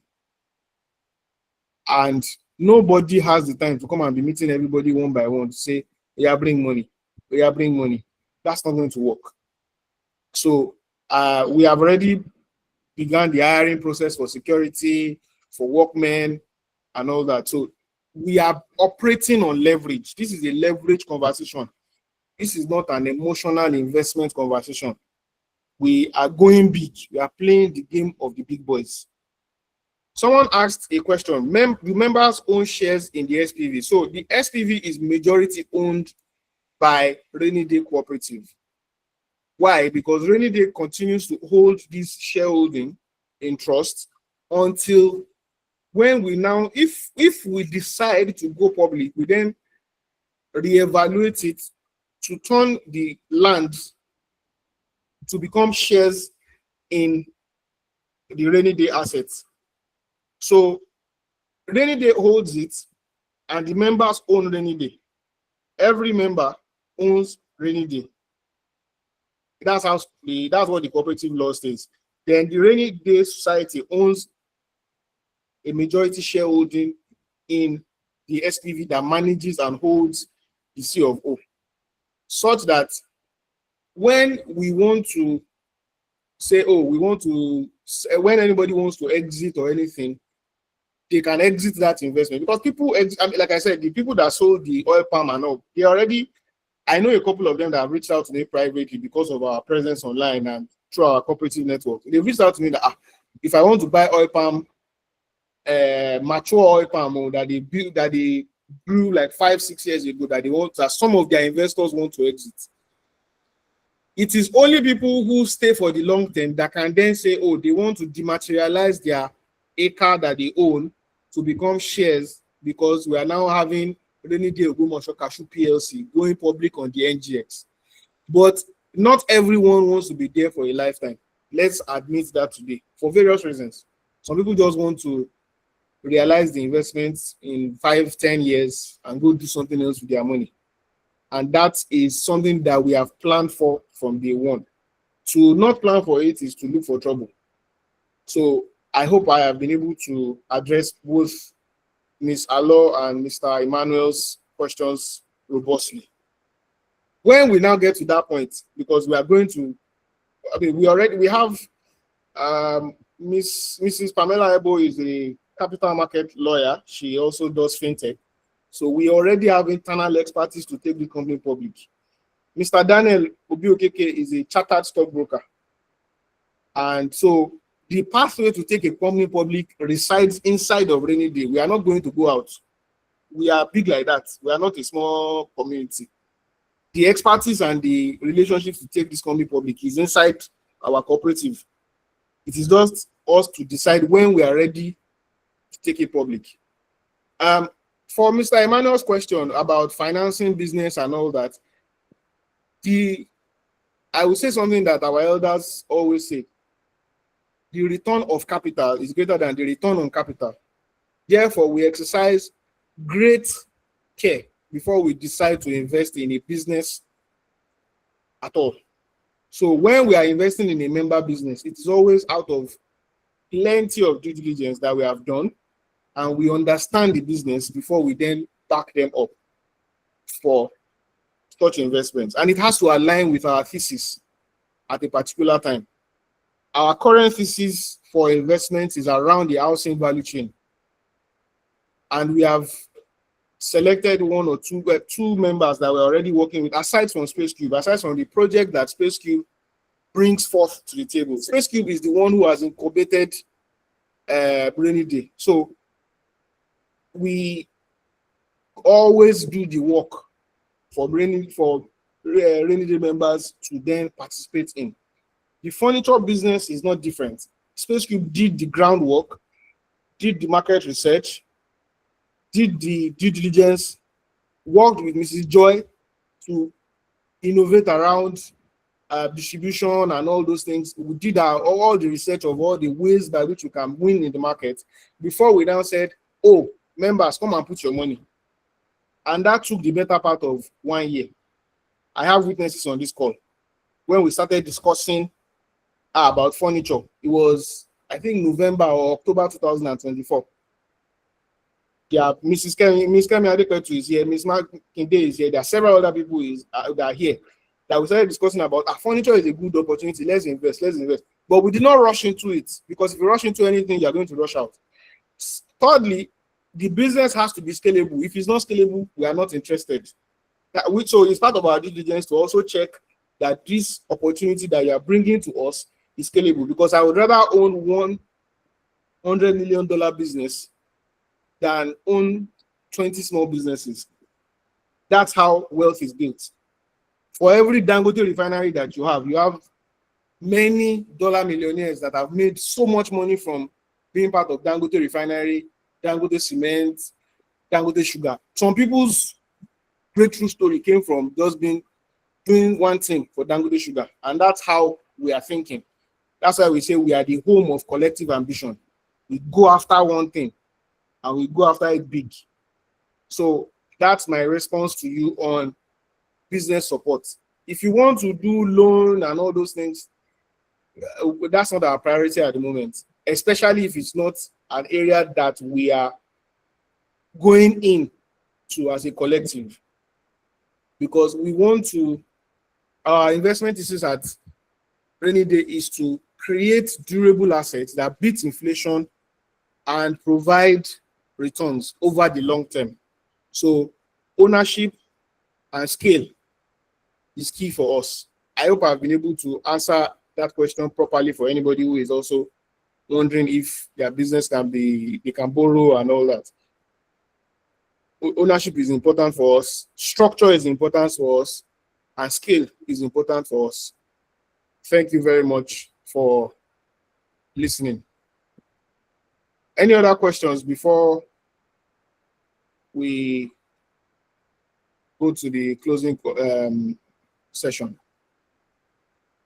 Questions, comments, especially from those who are just joining us. I have shared the first bank details for everyone who is interested in the housing program, which also includes the furniture program, the furniture business.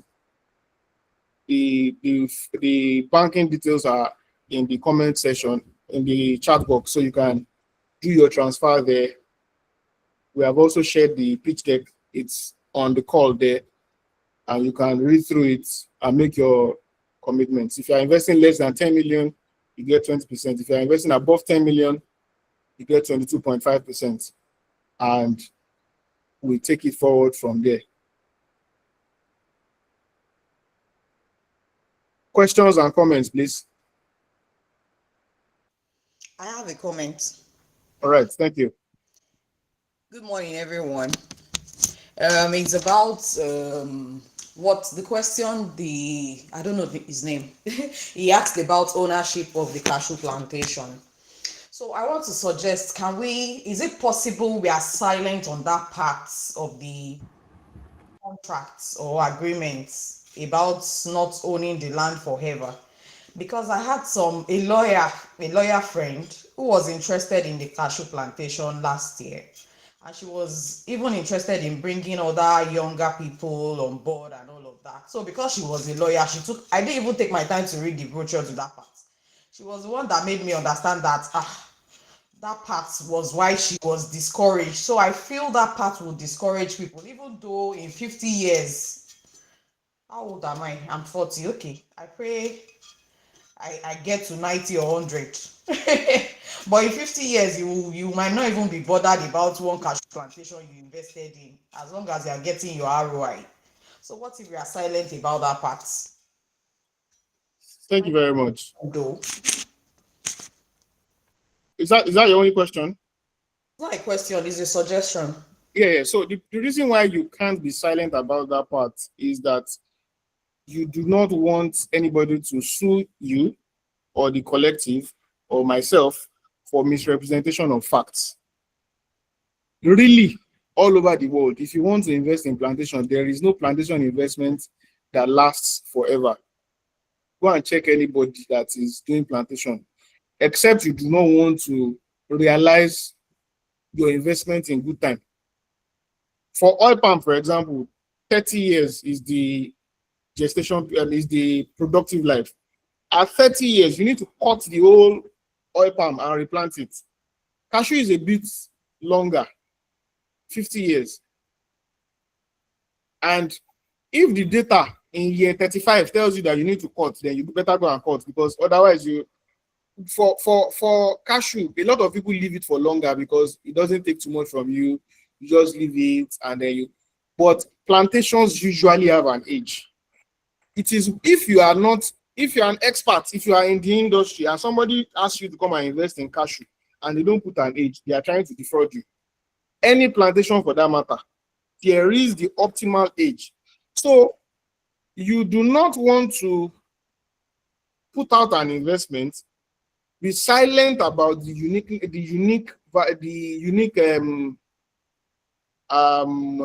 conditions around it, and let somebody raise a flag, and then you are now rushing to defend yourself.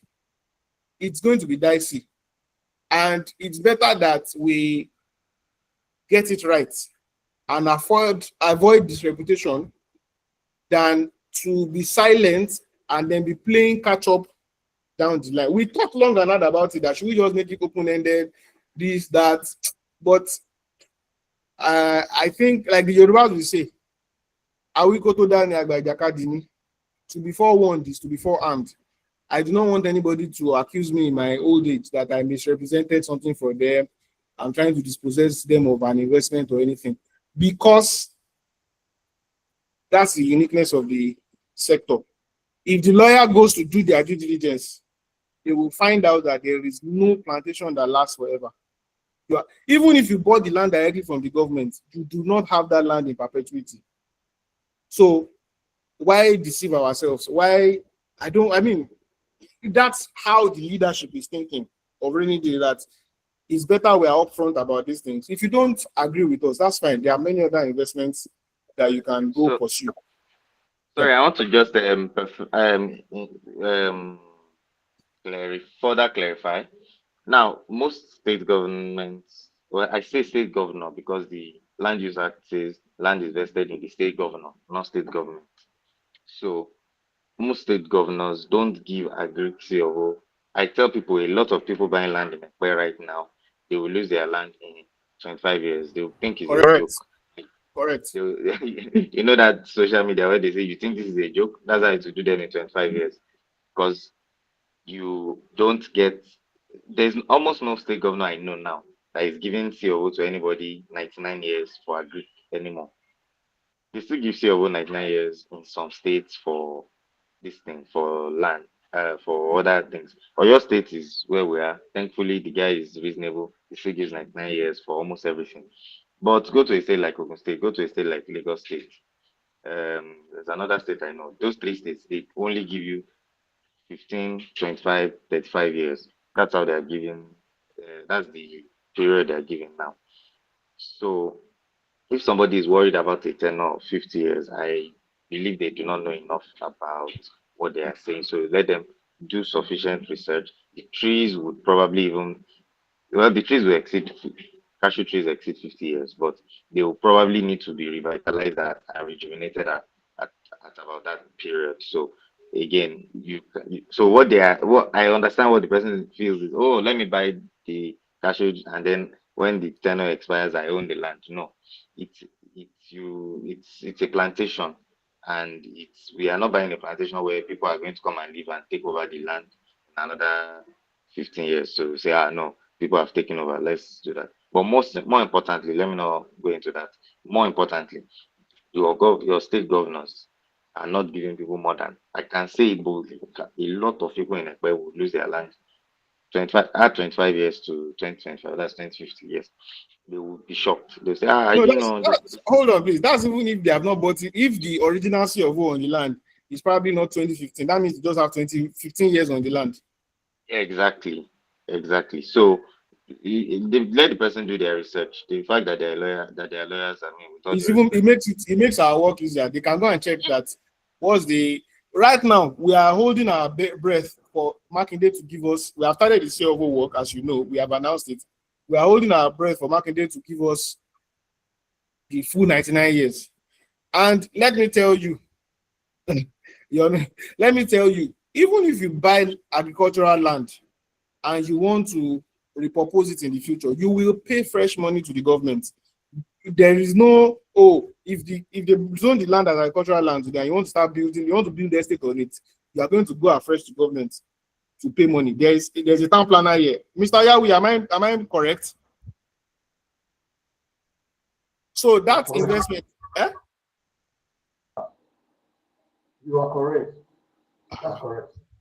Yes, you are going to pay fresh money to the government. So all we are doing now is to limit people's exposure so that we are not going to be asking you to bring fresh money. These are risks that people don't talk about in agricultural investment, that when you are now 70, they're asking you to bring, only God knows what the governor then will be charging. When the governors today are already charging an arm and a leg for land documentation. Is it at 75 that you, because you are hoping that you will be able to turn the land to, that you are now hoping that you would, at the time, by God's grace, when they will continue to exist, and then we can make that decision as a collective that, oh, there needs to be a manufacturing outfit here. We want to change land use. It's easier to make that, bear that burden of transitioning from agricultural land use with the the earlier investors in mind and transitioning to another land use than leaving it to the individual to bear the burden. It is not going to all go well for that individual, because using Mrs. Adepetu as an example, 30 years from, even 20 years from now, she will be 60. Do you want to be dealing with that kind of mess in your 60 when you're supposed to be retiring and chopping your passive investments? You want to go and be bringing in money to process one change of use. You don't want to do that, and it's not a cheap investment to make. Mr. Philip, I see you are raising your hands.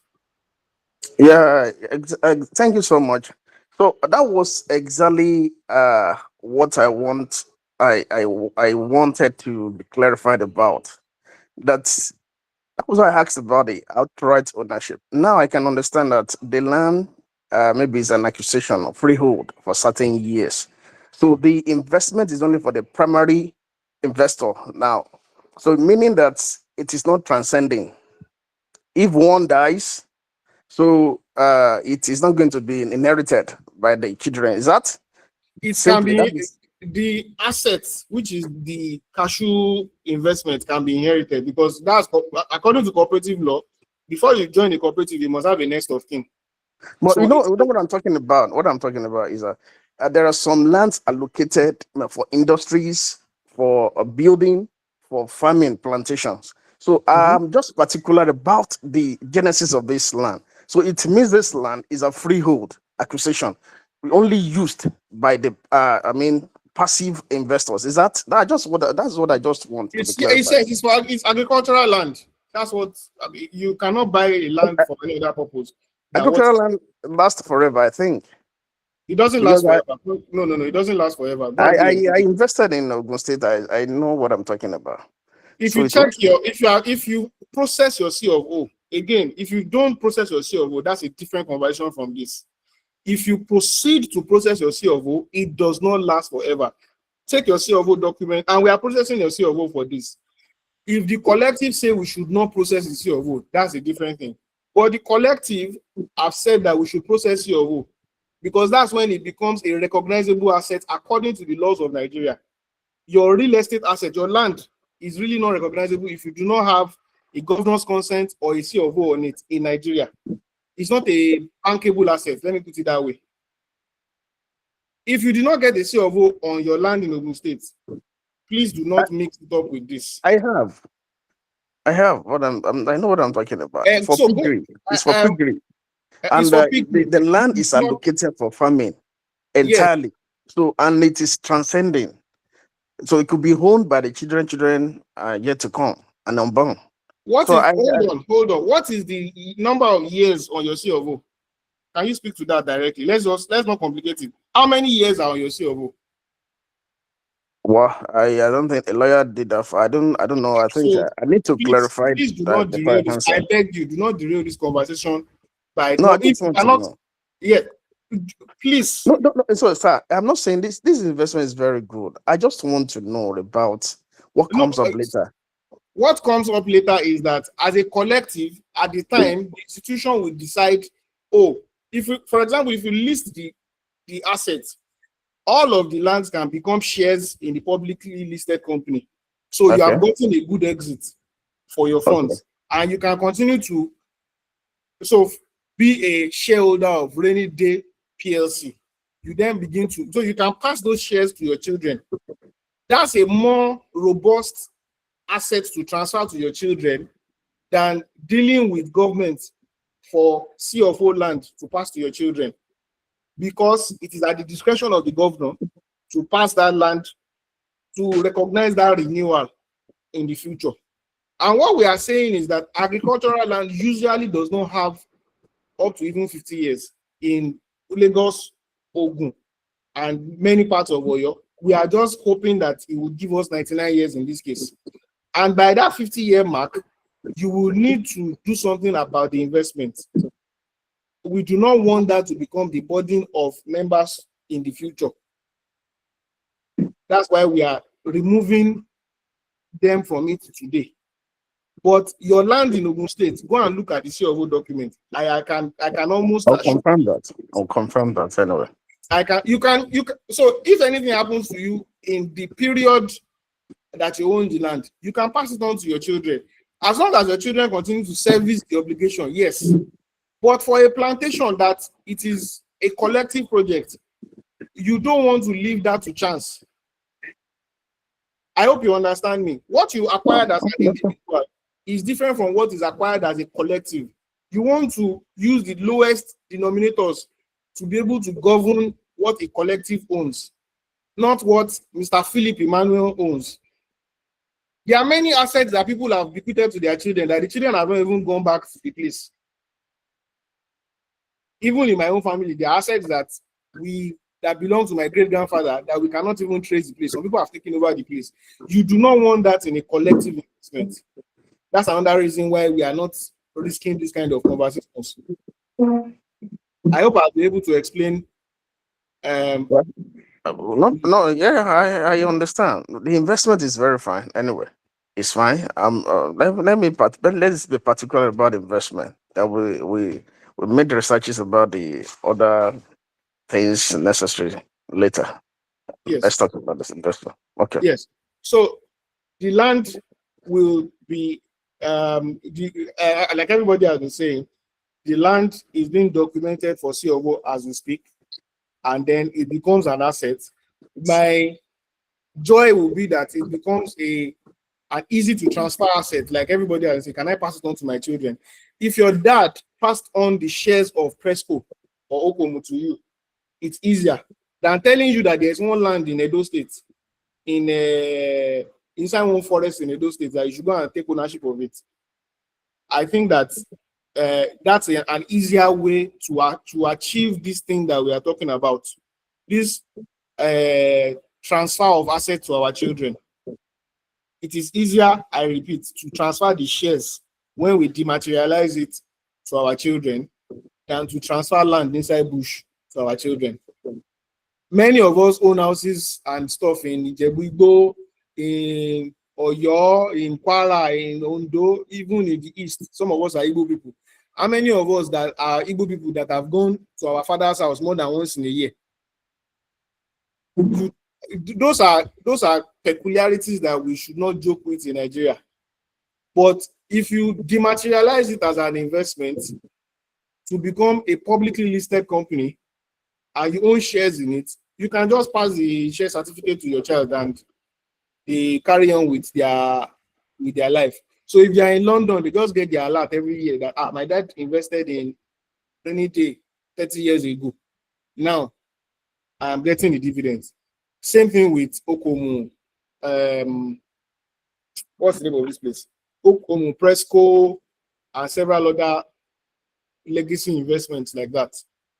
So that is our own plan for ensuring that people can pass on these investments to their children. I hope I've been able to speak robustly to that part. That's transcendence. How did you call it?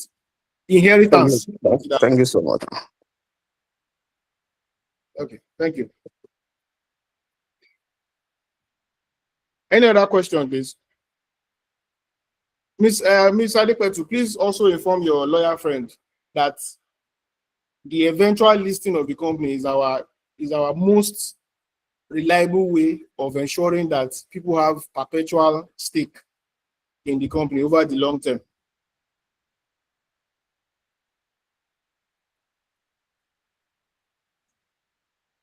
Questions? If you have questions on the furniture business, on the Lagos housing programs, let's get to it. We have exceeded our time, but I mean, I'm happy that it's for good cause.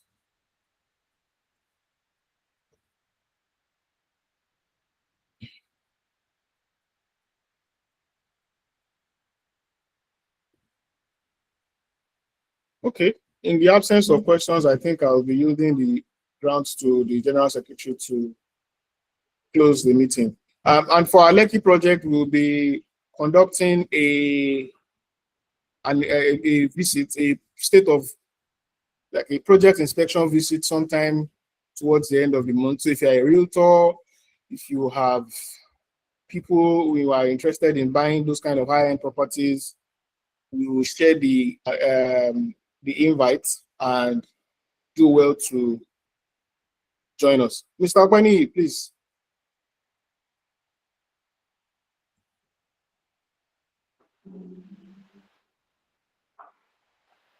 Mr. Akwani, I see you are raised.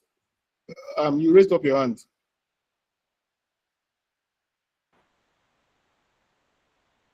Please unmute yourself if you like to speak.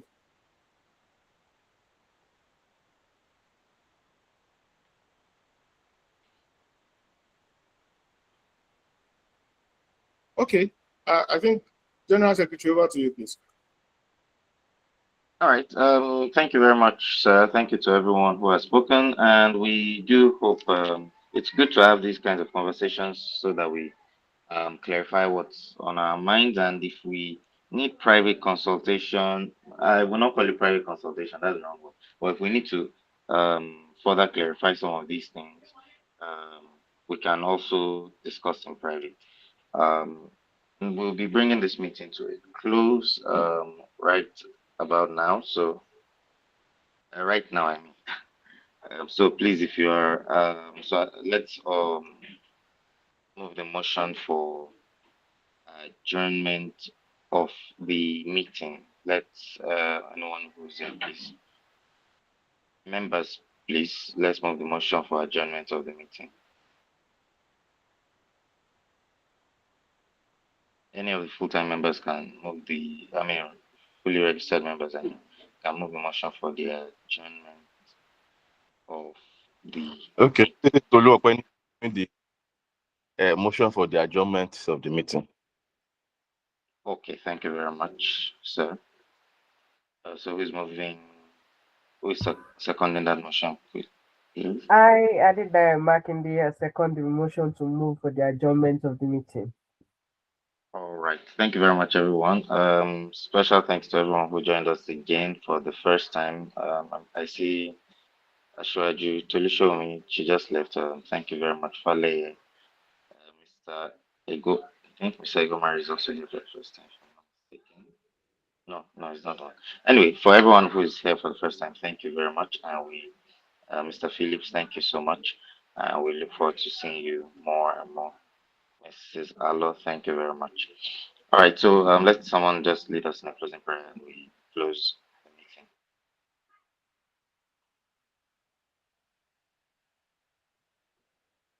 Can someone just volunteer, just lead us in a closing prayer quickly? Thank you. Hello, my chief. Can I? Yes, please go ahead. Okay. Thank you, Jesus, for how far you've helped us. Thank you for the fruitful deliberations. Thank you for all that we have in the pipeline. Thank you for all that is working already. We ask that you continually grant us wisdom and you keep all of us safe. Lord, continually help us to see ahead of time. And Lord, by the time we meet next time, let all praise and glory be yours. In Jesus' name we pray. Amen. Amen. Thank you very much, everyone. See you next month. And please be a part of all of our live sessions in the course of the week, of the month. Bye bye.